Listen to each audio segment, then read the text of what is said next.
ಇಂದಿನ ಪ್ರತಿಭಟನೆಯ ಉದ್ದೇಶ ಏನಂತ ಹೇಳಿದರೆ, ನಮ್ಮಲ್ಲಿ ಒಬ್ಬರು ಬಿಷಪ್ ಇದ್ದರು, ಬಿಷಪ್ NL ಕರ್ಕರೆ ಅವರು ನಿವೃತ್ತಿಯಾಗಿದ್ದಾರೆ. ನಿವೃತ್ತಿ ಮಾಡಿದರೂ ಕೂಡ ಅವರು ಹೋಗ್ತಾ ಇಲ್ಲ. ಅವರು ದುರಾಡಳಿತ ನಡೆಸಿಕೊಂಡು ಇನ್ನೂ ಕೂಡ ಒಂದು ಸ್ಥಾನದಲ್ಲಿ ಮುಂದುವರೆದಿದ್ದಾರೆ. ಅದನ್ನು ಖಂಡಿಸಿ ನಮ್ಮ ಒಂದು ಬೆಂಗಳೂರು ರೀಜನಲ್ ಕಾನ್ಫರೆನ್ಸಿನ 13 ಜಿಲ್ಲೆಗಳಿಂದ ಸಾವಿರಾರು ಜನ ಈ ದಿವಸ ಪ್ರತಿಭಟನೆ ಮಾಡೋದಕ್ಕೆ ಬಂದಿದ್ದಾರೆ.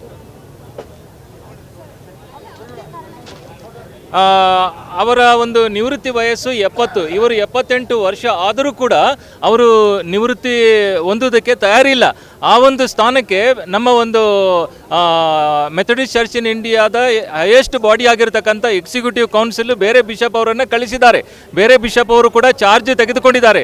ಅಂಥ ಸಂದರ್ಭದಲ್ಲಿಯೂ ಕೂಡ ಅವರು ಚಾರ್ಜನ್ನು ಕೊಡದೆ ನಾನೇ ಬಿಷಪ್, ನಾನೇ ಅಧ್ಯಕ್ಷ, ನಾನೇ ಚೇರ್ಮನ್ ಎಂಬುದಾಗಿ ಅವರು ಇನ್ನೂ ಕೂಡ ತಮ್ಮ ಹುದ್ದೆಯಲ್ಲಿ ಒಂದು ಅನಧಿಕೃತವಾಗಿ ಮುಂದುವರಿತಾ ಇದ್ದಾರೆ. ಈ ಒಂದು ದಬ್ಬಾಳಿಕೆಯ ಕುರಿತಾಗಿ ನಾವು ಮಾತಾಡಬೇಕಾದ್ರೆ, ಈ ಒಂದು ಬಿಷಪ್ ಹೌಸ್ ಎಂಬುದಾಗಿ ನಮ್ಮ ಸಂಸ್ಥೆಯಲ್ಲಿರುತ್ತದೆ. ಅದು ಅವರೇ ಸ್ವಂತ ಮನೆಯಲ್ಲ. ಅದನ್ನು ನಾವು ನಮ್ಮ ಸುಪರ್ದಿಗೆ ತೆಗೆದುಕೊಂಡು ಬೀಗ ಹಾಕಿ ಇಟ್ಟುಕೊಂಡಿರತಕ್ಕಂಥ ಸಂದರ್ಭದಲ್ಲಿ ಅವರು ಬಂದು ನಮಗೆ ಕೇಳಬೇಕಾಗಿತ್ತು. ಅಷ್ಟು ಮಾತ್ರವಲ್ಲದೆ ಒಂದು ವೇಳೆ ನಾವು ಸಹಕಾರ ಕೊಡದೇ ಇದ್ದರೆ ಅವರು ಪೊಲೀಸ್ ಠಾಣೆಗೆ ಹೋಗಿ ಈ ಒಂದು ಮನೆಯನ್ನು ತೆಗೆಸ್ರಿ ಎಂಬುದಾಗಿ ಅವರು ಹೇಳಬೇಕಾಗಿತ್ತು.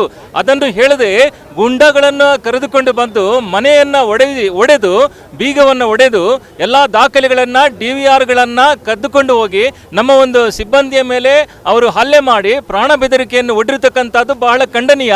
ಇದನ್ನು ನಾವು ಖಂಡಿಸಿ ಸಾವಿರಾರು ಸಂಖ್ಯೆಯಲ್ಲಿ ಬಂದು ಈ ಒಂದು ಪ್ರತಿಭಟನೆಯಲ್ಲಿ ಪಾಲು ತೆಗೆದುಕೊಂಡಿದ್ದೇವೆ. ಇದರ ಮೇಲೆ ಒಂದು FIR ಆಗಿದೆ. ನಾನ್ ಬೇಲೇಬಲ್ ಸೆಕ್ಷನ್ಸ್ ಕೂಡ ಇದರಲ್ಲಿ ನಾವು ಹಾಕಿದ್ದೇವೆ. FIR ಆಗಿರತಕ್ಕಂಥ ಸಂದರ್ಭದಲ್ಲಿ ಪೊಲೀಸರು ಕೂಡ ಈ ಒಂದು FIR ಮೇಲೆ ಕ್ರಮವನ್ನು ತೆಗೆದುಕೊಳ್ತಾ ಇದ್ದಾರೆ. ಮುಂದಿನ ಕ್ರಮ ಏನಂತ ಹೇಳಿದರೆ, ಇವರು ಹೋಗಬೇಕು, ಇವರಿಗೆ ನಿವೃತ್ತಿ ಆಗಿದೆ, ಇವರು ಇಲ್ಲಿ ಇರಬಾರ್ದು. ಇವರು ಒಂದು ವೇಳೆ ಈ ರೀತಿ ಮುಂದುವರೆದುಕೊಂಡು ಹೋದರೆ ನಾವು ನಮ್ಮ ಒಂದು ಸಮಾಜ, ನಮ್ಮ ಒಂದು ಕ್ರೈಸ್ತ ಸಮಾಜ, ಮೆಥಡಿಸ್ಟ್ ಸಮಾಜ ಅವರಿಗೆ ಏನೇನು ಮಾಡಬೇಕು, ಯಾವ ಯಾವ ಇಲಾಖೆಗಳಲ್ಲಿ ಅವರನ್ನು ಪ್ರಶ್ನಿಸಬೇಕು, ಅವರಿಗೆ ಶಿಕ್ಷೆ ಕೊಡಬೇಕು, ಇದನ್ನು ನಾವು ಖಂಡಿತವಾಗಿ ಮಾಡ್ತೇವೆ.